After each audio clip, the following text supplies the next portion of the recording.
a manipulação da linguagem, ela acontece pela falta de conhecimento da língua e de como ela funciona.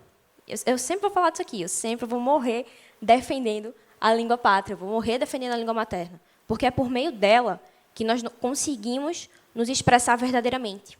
A língua sempre vai ser a legítima expressão do eu. E a modernidade, ela traz uma palavra que ninguém gosta, mas todo mundo passou a viver, que é a solidão. A vida solitária que a modernidade traz, ela afasta a gente de uma comunicação. A gente precisa da comunicação, a gente precisa interagir, a gente precisa saber utilizar a linguagem. Na solidão, a gente recebe apenas aquilo que a mídia quer. Você não está conversando com ninguém, mas você tem ali um celular, você tem ali uma televisão, você tem uma mídia, nada manipuladora, né? Para falar o que você tem que pensar. Quem controla a linguagem, sem sombra de dúvidas, controla a mente. E isso é muito perigoso. Então, é por isso que nós precisamos dominar a linguagem, entender a linguagem e saber que nós estamos aqui, ninguém aqui está aqui solitário. Por muito tempo, talvez, pensássemos que a nossa forma de pensar e a nossa forma de ser fosse isso. Eu me vi assim. Meu Deus, acho que eu estou sozinha nessa. O meu meio me permitia enxergar assim. E aí foi estudando a linguagem, foi conhecendo a linguagem que eu vi, não, tem muita gente que fala a mesma língua que eu. Quem domina a linguagem, domina a mente. Isso parece um aforismo, uma coisa assim, uau, uma descoberta, mas essas coisas são a mesma coisa. Você já ouviu falar aqui, imagino que a maioria seja cristã, né? O princípio era o verbo, né? O princípio era o verbo e o verbo se fez carne. Que raios é isso, né? Porque a gente pensa em verbo, eu amo, tu amas, ele ama, nós amamos, isso é um verbo, né? Mas quando a gente pensa no princípio era o verbo, a palavra verbo originalmente era logos. E o que é logos, né? Logos era uma palavra que originalmente significava o que hoje tem mais de um significado, mas que originalmente era palavra, razão e linguagem. Então, quando a gente fala que no princípio era o verbo, no princípio era Deus que era a razão, Deus que era o tudo, né?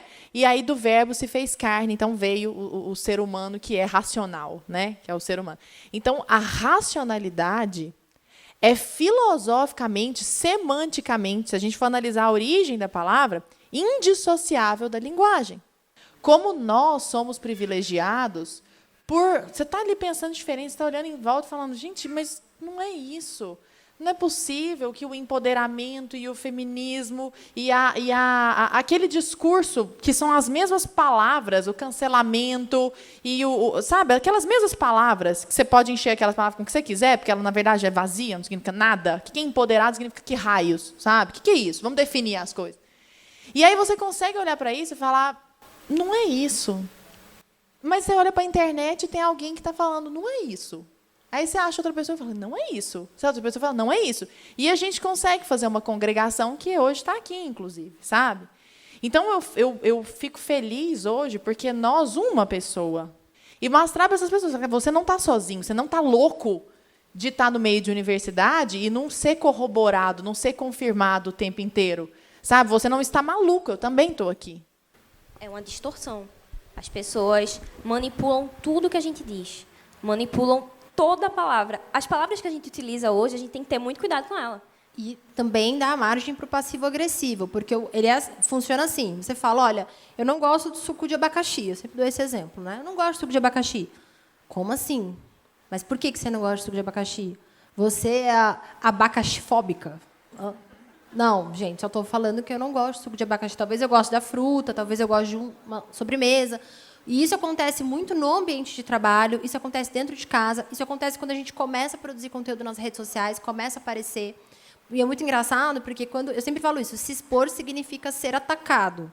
Pensando nisso, o quanto que a escola, que era um pouco do que a gente estava falando no outro painel, contribui para fazer com que a nossa cabeça fique desordenada, contribui para que a gente esteja preparado para a manipulação. Nossa, isso na minha cabeça é tão claro, porque eu vejo tanto isso nos meus alunos, que é assim, incute-se na cabeça do aluno que ele é um ser crítico, tá? Só que para que você seja crítico, você tem que conhecer alguma coisa. Então, qual que seria a ordem natural das coisas? Primeiro você conhece a realidade, conhece o mundo, as ciências humanas, as ciências históricas, a linguagem, a biologia, e depois você se torna um crítico disso. Quem que consegue criticar a gramática? Quem conhece a gramática. Mas você não conhece, vai criticar como? Só que o que se cria, que é o que a Laís está falando, na cabeça dos meninos é: você é um ser crítico. A Laís dá aula para 6º ano, 7º ano. Que ser crítico do quê, gente? Não conhece nada. Né? Eu dou aula para 2º, ensino médio e pré-vestibular. Os meninos chegam, os donos da razão, porque a minha voz tem que ser ouvida, porque eu sou crítico do mundo. Você não conhece o mundo ainda. Você precisa conhecer ainda primeiro o mundo. Né? E aí é tão engraçado, porque quando você entrega esse protagonismo na mão do menino, ele fica muito confuso. Porque ele sabe que ele tem que ser um ser ativo, ele sabe que ele tem que ser um ser crítico, mas ele não sabe tecer uma crítica, porque ele ainda não conheceu o passo a passo de como se fazer a construção de uma crítica que passa, inevitavelmente, pelo conhecimento.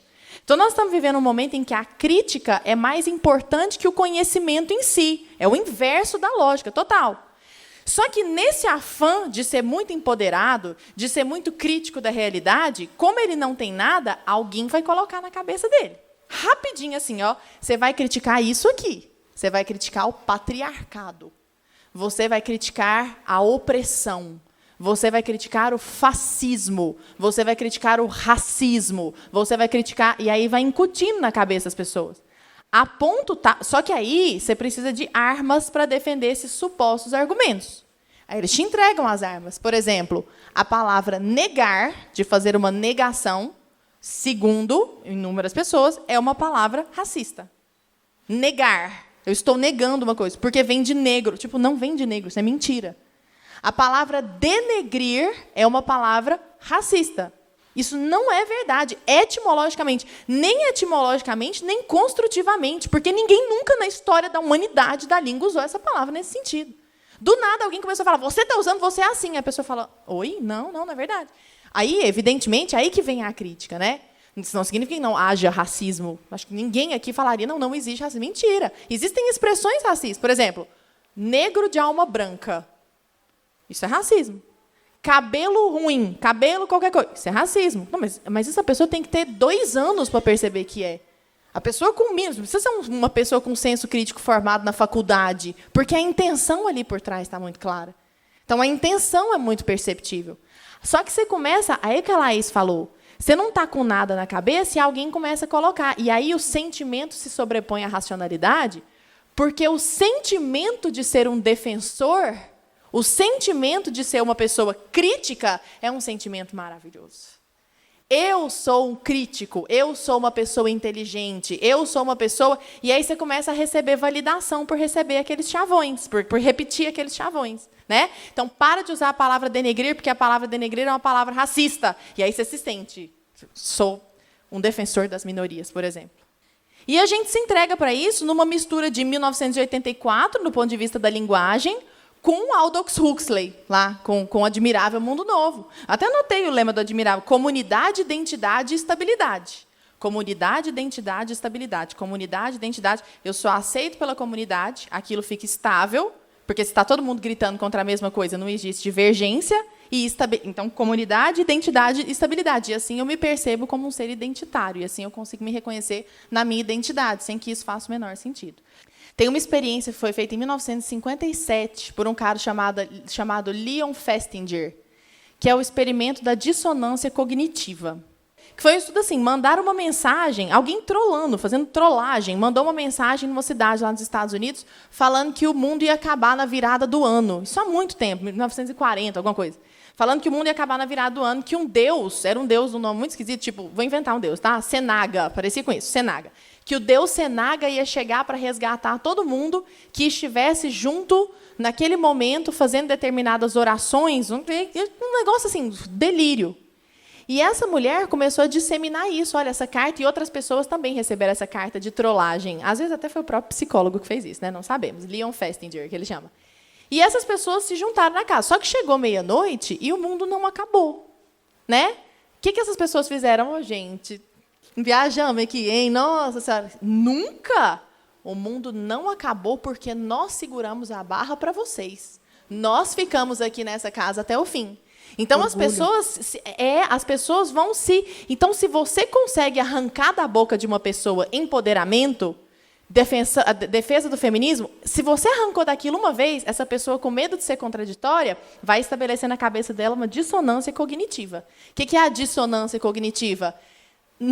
Aqui no fundo eu sei que não é isso, mas eu já falei, então aqui na minha frente agora é isso. E ela vai se convencendo, né? Esse processo de autoconvencimento vai se instaurando. É uma verdadeira lavagem cerebral.